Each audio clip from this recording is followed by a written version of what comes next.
Hello. Hi there, guys. Welcome back to my podcast, Backseat Positivity. I'm Dawn. I'm a doctor and I am the host of this podcast. If you're new here, we discuss all things positive, lifestyle, happiness. But today sounds less positive, okay? I'm sorry. But there's, I always twist it in a good way. Like that. Twisting. So today I'm feeling like my life is... Not just today, actually. In general, I'm feeling like my life is a bit pointless. I think this is a feeling that a lot of people get, and it's a common human feeling, it's a common human issue, and that is the issue of existentialism. Oh dear, it's a hard word to say. Having an existential crisis. I'm just going to wait for the ambulance to go. At first... So I've been having this feeling of just sort of not quite feeling good about life. And I'd go and sit out in the sun and have a good time, and it's really sunny outside today. And then I'd come inside from sitting outside for the whole day or whatever. And I just feel really sad. Like I'd kind of gone through the holiday blues without being on holiday as such, but just feeling like really sad about it. There is a lot of external noise, so I'm very sorry if you can hear that, but you probably can't. Anyway, I did some thinking on a walk. I was walking the dogs, and often a lot of things come to me whilst I'm walking around or doing something that's kind of relaxing or mindful. Often things come to me in the shower, on a walk, or whilst I'm driving. So on the walk is like the best one because I can write it down, I can like comprehend it, I can think about it. Anyway, I was also listening to a podcast at the same time, which was, funnily enough, about does everybody have a podcast nowadays? Now, arguably yes. Ironically, it's like a podcast talking about does everybody have a podcast, and then it's me talking about that podcast on my podcast. That is so Inception. Is that what it's called? Or The Matrix? No, The Matrix. That is so like weird. That's such a weird concept, but here we are. We're feeling that weirdness. But the point is that I keep going through this YouTube podcast phase of being like, everybody has a YouTube channel, it feels like. Now, obviously, I don't actually know anybody else in person in my life that has a YouTube channel except me. I think I do, but like they have like kind of casual ones, you know, like they'll upload like their family. Oh no, actually I know one person, but nobody that like takes it seriously, like they want to make it their job. Now obviously I'm not in like the best place for it. I'm in Bristol, like I don't live in like LA or whatever. I was going to say or Hollywood, but I think they're the same place. So I always go through this kind of thought process of everybody has a YouTube channel, everybody has a podcast. Why am I doing it? What's the fucking point? Why am I special? What makes me different? Why do people want to listen to me? So anyway, I was going through that cycle again. It's a really fun roller coaster to ride. If you haven't been on it, come join me someday. It's, you know, it's quite fun. It's, you know, a bit of downhill and like sadness, regret, questioning life decisions, and then a bit of uphill because you're like, wait there, no, I actually want to do it and I'm having a good time and people do want to listen to me and my friends give me really good feedback, and then it's like you tip back over the edge and you're like, no, but everybody's doing it, it's such a bad idea. Anyway, you just go through this really fun phase of roller coaster, internal dread and regret, and then some recovery. It's getting less, okay? When I first left medicine, that was quite significant, but it's getting less. Anyway, this is the most rambling intro I've ever done. Well, probably not, but anyway, so basically I was on a walk, I had a realisation, and that is that at the moment I am in a very weird life phase of I've left my career, I'm trying to get a new career. It's taking a long time to try and get that career off the ground. Like, I know it's not an overnight thing, but it's still, it makes you question, well, why am I doing this? Like every day you're like, why am I doing this? It doesn't stop you from doing it necessarily, and that's what I guess separates the people who achieve success and the people who don't, but you do question yourself every day. And so I'm, like I said, I'm in this weird phase where I'm like it's slightly, I don't want to say like my life is pointless, but I'm not working as a doctor. I'm trying to start working as a doctor again, just, so that I can get some money in.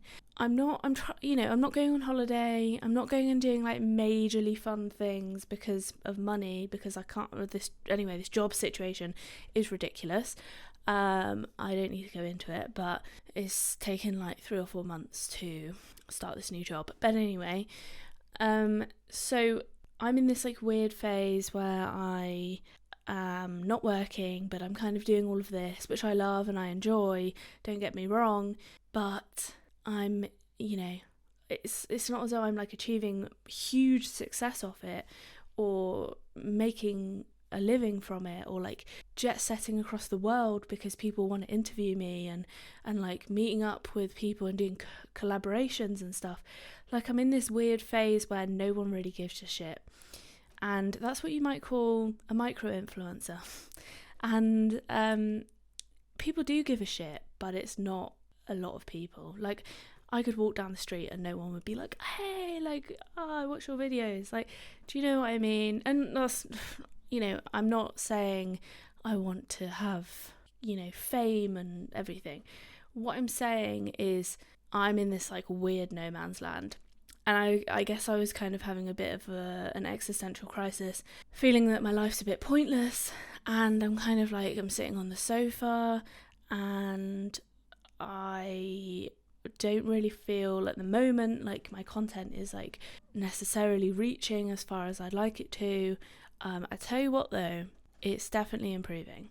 And I'm seeing that, and that is kind of a motivating force behind it all, is like, okay, yeah, people are starting to come to the channel, and it's kind of like those like good comments and interactions with people, like the likes and stuff like that are the recognition of the channel and sharing and stuff like that.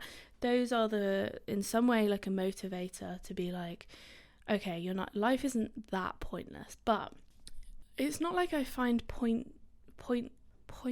non-pointlessness. Oh my god, what's the word? I literally can't think of the word. Like satisfaction, or it'll come to me in a minute.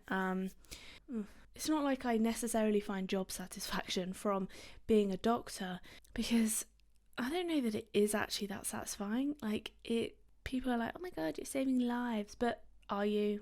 Like, that's a whole nother thing. I feel like I'm just like a cog in a machine. Not really, most of the time, not, there are exceptions, but most of the time I'm not doing anything outstanding. Like, it's a rarity because you don't have time. And there are some days where you're like, yeah, I have the time. I'm going to be able to like go and talk to people and actually make an impact and like, make a difference to people's lives. But most of the time it's not that. Sorry.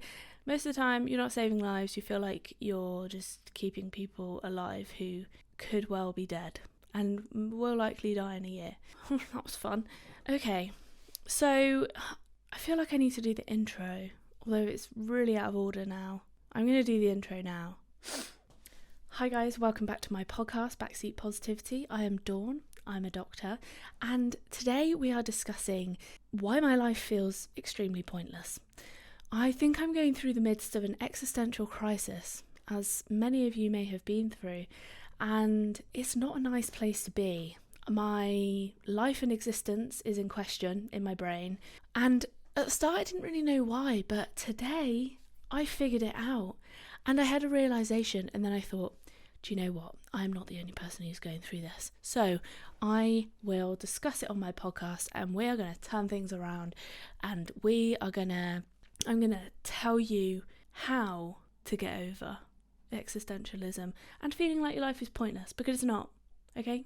There are ways to get over this, trust me. I've been through this wave many times, okay? So let's get into it. If you guys are new here, Backseat Backseat Positivity discusses all things kind of lifestyle, but we try and put a positive spin on it. It's not a negative podcast.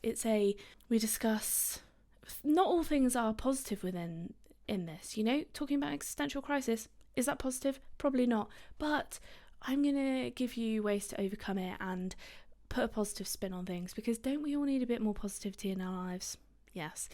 I noticed that at the start of my content creation journey, I felt like a lot of the stuff was really negative, and negativity sells, like news, and then the opposite end, as in very strange, weird, fun, exciting things, also sells. So I don't want to be on the negative end, so we're going the other way. Okay, so if you're new here, hi, thanks for joining. If you're not new here, thanks for coming back. I love having you back. I say this every time, but I really do want to foster like a really nice community feel with my podcast, and just get to know you all, hear your stories, and stories are literally like my favourite thing in the world. I think that's why I became a doctor, because I love finding out people's life stories. Like, as soon as I meet somebody, I'm like basically interrogating them, finding out their life story. Sorry. So we're going to pause. Okay, I'm going to be honest with you guys. I've been procrastinating to do this episode by doing editing of my other podcast episodes. Now, as a result, I had to eat some lunch, and now I've got a bit of an issue. The issue is that my body is telling me I need to go to the toilet mid-podcast. In fact, it started telling me about 2 or 3 minutes in. So I'm really sorry. I'm going to have to go, and I'll be back in a minute. But I may as well have not told you that. But that is the open and honest environment that I foster in this podcasting space. Okay, so I'll see you in... I'm a quick toileter, so realistically probably only about 2 minutes. Okay, bye. Oh my god, I'm so sorry for that, but it was actually longer than a few minutes, because Tom was in the toilet when I got there, and I was like, this is a poo emergency, let me in. So that was a fun time. Okay, I mean, I feel so much better now. There is nothing better than fulfilling your bodily functions. Like, there's no better feeling. Scratching an itch, pooing a poo, weeing a wee, eating a food, and quenching a thirst. Like, there's no better feeling than that, than any of those. I really appreciate all of those feelings. Mainly, it's a good segue, mainly thirst, quenching a thirst. And today, I have a friend who's helping me achieve that goal. For those of you who are not watching on the video, I am very sorry. If you want to go watch it, my YouTube channel is @DawnBarlow. But basically, I do put all the podcast episodes on to YouTube as well, so it's you can actually watch me do this. Also, you can watch it earlier on Patreon if you want to support me and my content creation, because realistically nobody else is. So here we are. Is it just me, or is this the scariest cup you've ever seen in your entire life? Basically, Tom brought this back from, I'll explain it to the listeners in a minute, but Tom brought this back from, actually he took a picture of it in a charity shop and sent it to me, and I was like, ha ha ha, lol, like, that's funny. Next thing I know, it appears in our house. It's weird, okay? But I thought like, oh, it's a joke. He's sending me as a joke. No, he sent it to me because he was buying it. So I want you guys to guess how much this cost. Comment down below. How much did this cost? From a charity shop, Cats Protection charity shop. So for the listeners who can't see this, it's basically a clear plastic cup that's like a pint size. It's got a donkey from Shrek face on the cup, and then the cap of the cup is kind of like made of rubber, but it's like it's his head, so it's got like the donkey ears sticking up a couple of inches from the top. It's got straw coming out the top of his head, and it's got like a mane. It's truly pretty weird. So there we go. Okay, I kind of have already explained a bit my story, but I haven't gone back in time to the real existential days. Now, I'm going to do a whole another episode on this topic itself, but I had a horrible episode. It lasted about a year, I would say, maybe even longer, of something called dissociation, which can be caused by anxiety. So basically, if you're anxious at a particular point in time, you might dissociate from that moment. It's like a brain protective mechanism to be like, I'm gonna like stop you from feeling anything so that you don't get hurt, basically. I guess it's fine if it's temporary, but the thing is, mine went on for a year. Now, if you've never experienced dissociation, like go listen to I'm going to do an episode in like maybe 1 or 2 episodes time on my experience with it. But basically, I questioned what the point of my life was if I was existing as a numbed, non-feeling, basically feeling like a non-existent human being. I was like, what is the point of me? Like, why am I alive? Like, what am I doing? My life is pointless, essentially. So I had a mega existential crisis, and I was having a bit of a mental health crisis at that point as well. So, both crashing together, it wasn't good. And then slowly as I got over that, I guess my existential crisis started to then be like, what's the point of life? And then I just started like thinking grandly about life. So yeah, I was like, what's the point of life as a whole? Like, if I'm, after I got out the existential crisis, the dissociation, I was like, what is the point of life? Like, I was like looking into the sky and being like, the universe? Like, what is that? And I think there's some merit to the method that I used to get over thinking like that. But I was going to tell you what it was, but then I was like, no, because that would ruin the end. So yeah, then I started getting to this point of thinking about the universe, thinking about how unimportant I am as a whole. Like, and then you just look around and you go, what is real? Like, do I really live here? Like, how am I alive? How are humans alive? And then you spiral into this like death trap of existentialism of like, am I alive? Like, how do I exist? How am I thinking? Like, how are all these colours to be? How does the world exist? Like, how? I don't understand it, because it shouldn't. If you look at the rest of the universe, there's not multiple Earths that we've found. Like, yes, they may exist, but if you look at Mars, Mercury, Jupiter, they don't hold life. We are the only planet that we know of, which is fucking insane to think about, that we know of to hold human life, to hold basically not any life. There's water on Mars, whatever, but like life as we know it, like living, breathing, moving, or plant-like life. And then you're just like, what the fuck? Like, it really fries your brain. Like, if you think about it too much, you go into, and then you're like, oh my god, what if the sun goes out? Like, and then you just start thinking about death, and you're like, well, when I die, I'm dead. That's it. Anyway, probably some of the depression talking there from previously, but it's like this constant spiral of like downward thinking and being like, what is the point of my existence? Human existentialism is not a new thing, okay? There may only just be podcasts about it, yes, but human existentialism in humans has been around for the whole of time that we've ever known what death is. And that's because, number one, we have higher thinking processes. Yes, some animals might think it'll be like sad when their companion dies, but they don't necessarily understand death like we do, like that it's final and permanent. And that is in some ways why people have come up with religions and the thought about the afterlife. I don't think that it's just like a spiritual thing that people are like, oh yeah, I believe that God rewards people that are good. No, I'm telling you, It's because people are scared of dying. They always have been. 2,000 years ago, 5,000 years ago, 10,000 years ago, even in the future, they'll always be scared of dying. Well, unless we create life that is forever eternal, but then that's a whole different story. Okay, I should probably, in fact, I might write that down because that is a good topic.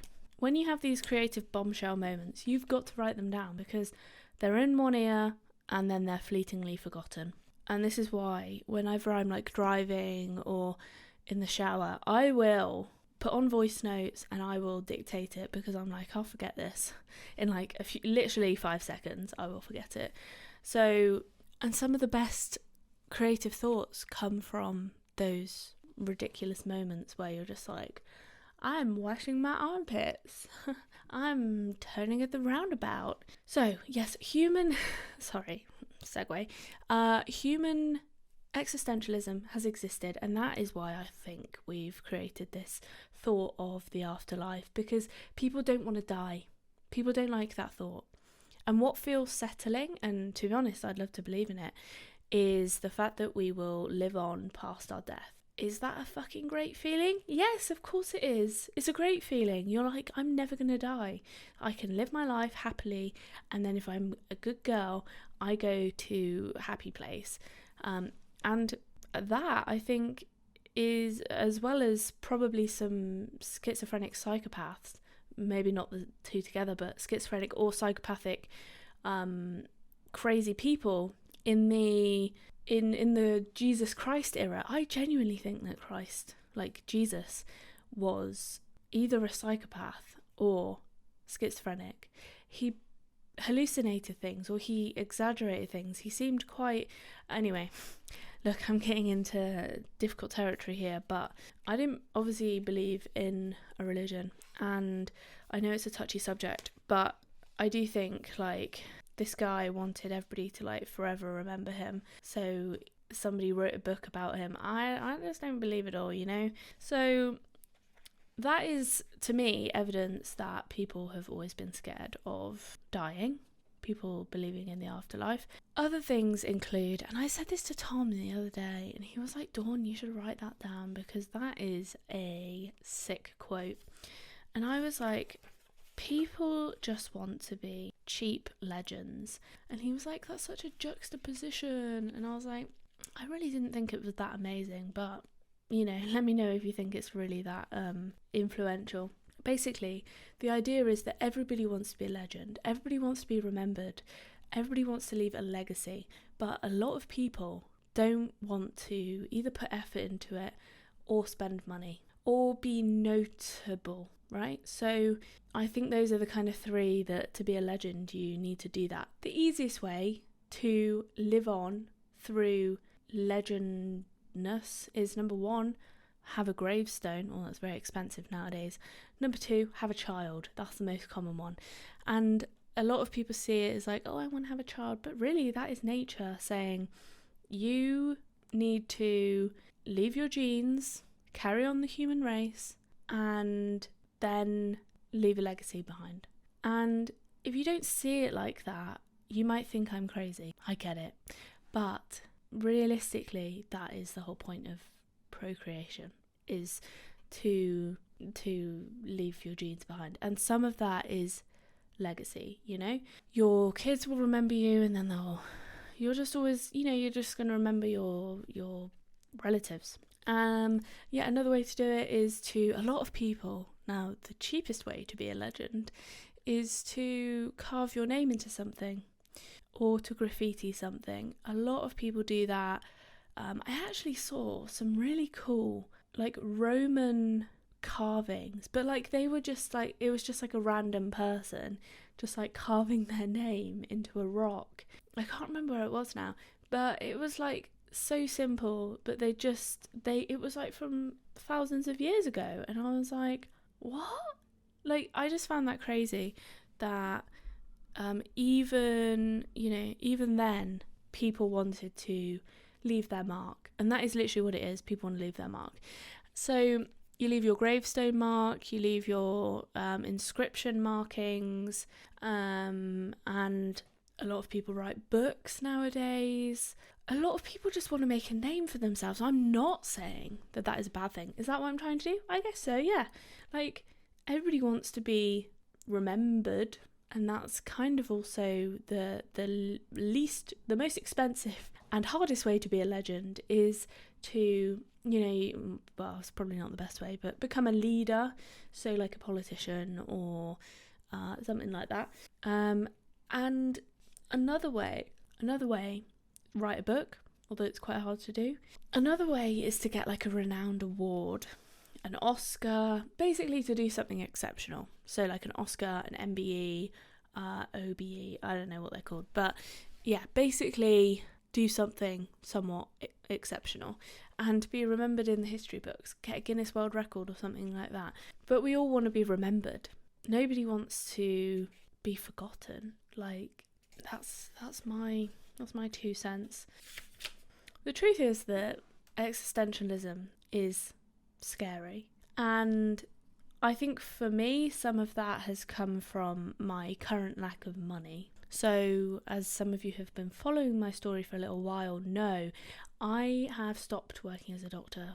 Trying to get back into it was proving very kind of difficult, and as I alluded to at the beginning of the episode, and basically money is not coming in as it was before, so I'm not able to do as much. It gives me a lot of time to think and ponder and also be like, what the hell am I doing with my life? Because although I am, like I said, I'm building up like a reputation in the content creation field, it's not like an overnight thing, and realistically I've taken a step down from my like achievement as a doctor to where I am at the moment, which is like, might sound harsh to myself, but I'm building my career back up from the ground. Essentially, I'm going, okay, let's start again. 28, let's start again. Let's start this whole career thing, and some people don't start their career until later, and that's fine. However, I thought I'd sort of gotten mine sorted, and then to be like, bam, you're back at the beginning is, a bit of a shock. So I've gone from a sort of living standard here to like a lower living, not different living standard, just not being able to like spend as much money and like do as much as I'd like to. So yeah, as a result, I feel a bit static. I feel like I'm not really progressing anywhere right now. I'm not progressing anywhere in my medical career. I am progressing. I need to be nicer to myself. I am progressing in my podcast and my YouTube channel and stuff like that, but it's slow. And as a very harsh segue, okay, I'm not making any comparisons here, but lack of purpose affects a lot of people's mental health, and it has in the past been used as a form of torture. Now, when we went to Bodmin jail a couple of years ago now, I'd recommend going, but don't park in the car park that's right at the end of the road on Bodmin jail, because I got a ticket there and it was not a good time. I'll quickly tell you. Basically, they charge you from the time you enter, but they've got cameras, but they don't tell you. And they go, okay, you went in at that time, but they don't take into account the fact you have to walk to and from the machine. But anyway, so I got a ticket for that. But Bodmin jail, basically, they used to use a form of torture. I don't know if it's a form of torture or just a form of punishment. Yeah, probably punishment is a better word. Basically, they used to get the inmates to break up rocks with hammers, but for literally no reason whatsoever. So they used to basically give them a job that had no purpose, and that in itself is it's quite punishing for the human mind. You're like, why am I doing this? There's no reason. There's no rhyme or reason for me to do this. But while you're in jail, you guts to. So I can't remember what else they did. They did other stuff that was like literally pointless stuff that you do not need to do. But they were like, nah, we're gonna get you to do that. I wish I could think of it right now. I think as humans we always have a desire to be like pressing forwards, to always be like moving to the next thing, and I am very guilty of that. I love variety. I love I'm done on that thing, I'm moving to the next thing.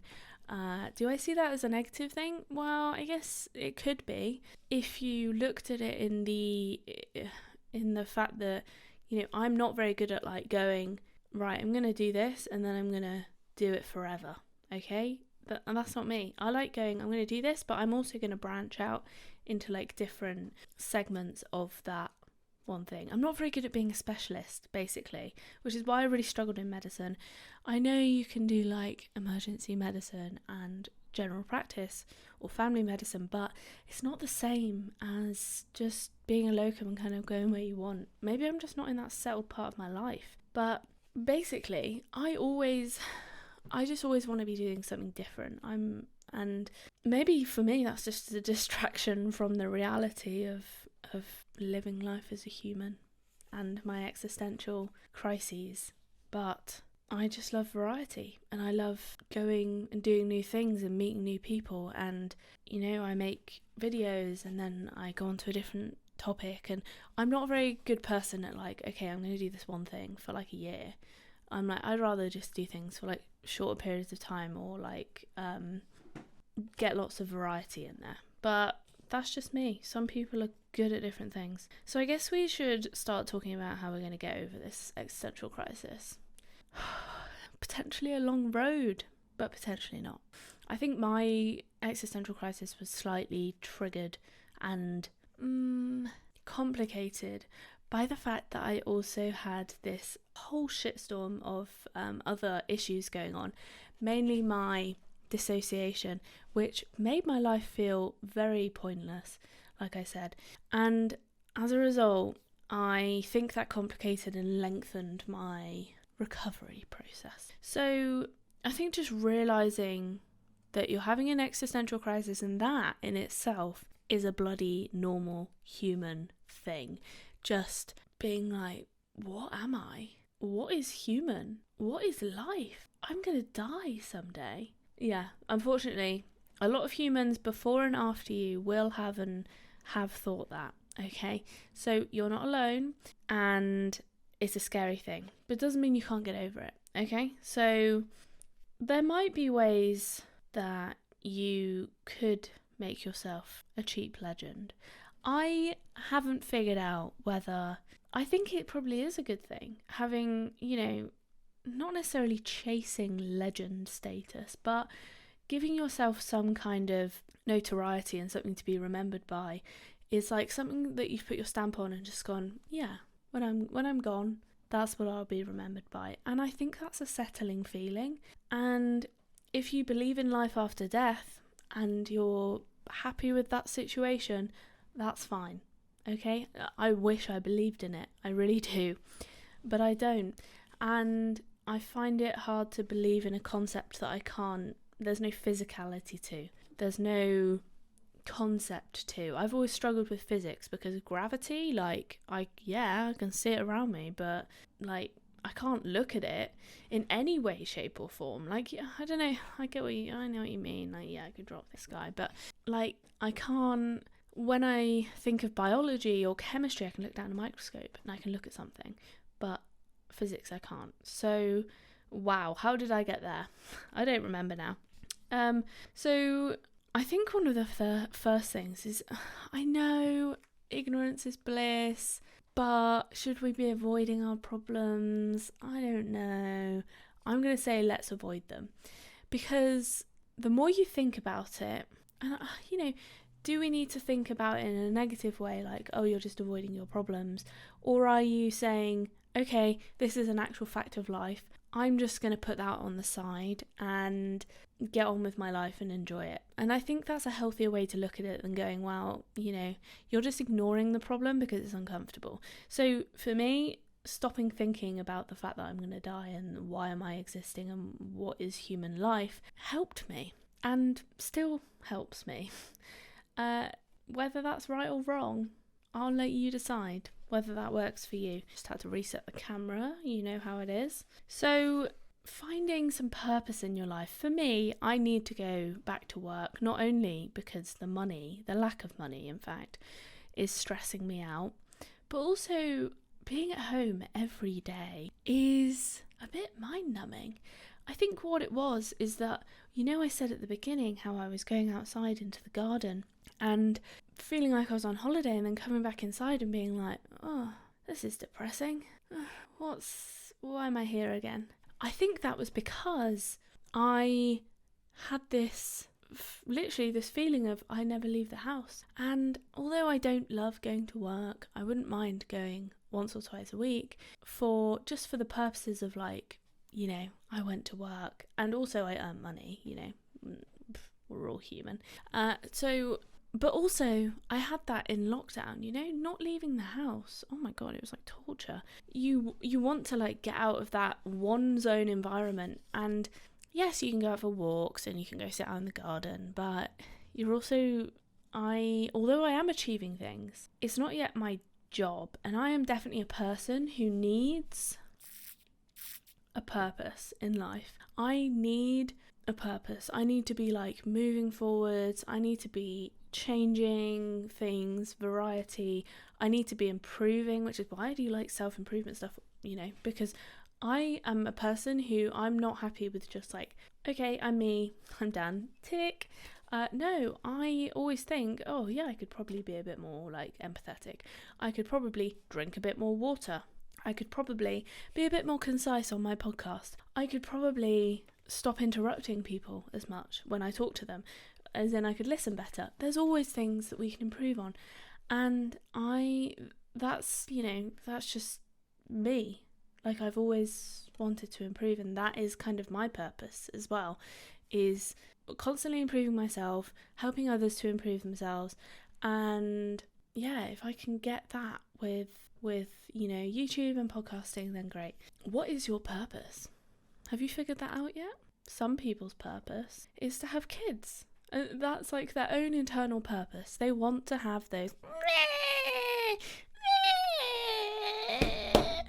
children. I don't think I'm there yet. You know, I am very happy without those little whiny, I'm going to say it, brats. Whenever I see children out and about, I'm like, I like recoil into my tortoise shell. I'm like, because there's always these like no pet areas, but why is there no children areas? Like, I would rather there was a no child zone than a no dog zone. And there's like a no smoking zone. Can we just segregate everybody, please? Like, apparently that's what we want. So how do I get onto these things? I really don't know. I'm all over the place today. I'm feeling quite tired. Although I started this episode very cold in this room, it's heated up because I've got the light on, I've shut the door, I've got the sun coming through the window, and now I'm feeling very sleepy, and I have no idea how I even got onto purpose with children. Okay, if children is your purpose, that's fine. Some people, having children is their purpose, as in some people just want to have a career, have a job, same thing, have a career or not, and just have kids and, you know, live that like nuclear family life. And I realised, I was like, I'm not that. Well, anybody could have told you that, Dawn, but that's not me. I am not like standard life to death track line. No, I changed my mind. I don't really think I've got, you know, I'm non-committal. Like, I'm very, you know, when I set my mind on something, I do it. But I like to find variety within that. And to be honest, it's a bit of a nightmare for me, because the issue is with a lot of things in life is people want specialization. And I don't want specialization in myself. So what am I supposed to do? Like, it's not maybe that I don't want it, it's that I can't find it. I can't find where, you know, what happens if I go down one path and then I'm like, no, don't fancy this. Don't fancy this. I don't fancy this. And what, then I just have to reverse all of that and then go down another path? I don't know. It's a torment for me every day of my life. Like, come on, Dawn, niche, go down into specialise, you know, in medicine and in your YouTube and in your podcast. And yes, I do, but I still don't think I'm niche enough. I'm not niche enough for this world. And I know a lot of things about a lot of things, or maybe I know a medium amount about a lot of things. I know a fair amount about a lot of things rather than a lot about one thing. There are things that I know a lot about, and I know it would serve me well to go and niche down and become a specialist or an expert in something. I know it would. Like, that is what people want, that is what people pay for, and that is what people, like, love. But why can't I love it? I don't know. Maybe my purpose is to find my niche. I think at the moment I'm in that stage of my career where I'm just like dipping my toe in here and there. I'm like, boop, boop, boop. See which one feels good or the best, and then we'll figure it out from there. So, those are my 3 things. Stop thinking about it.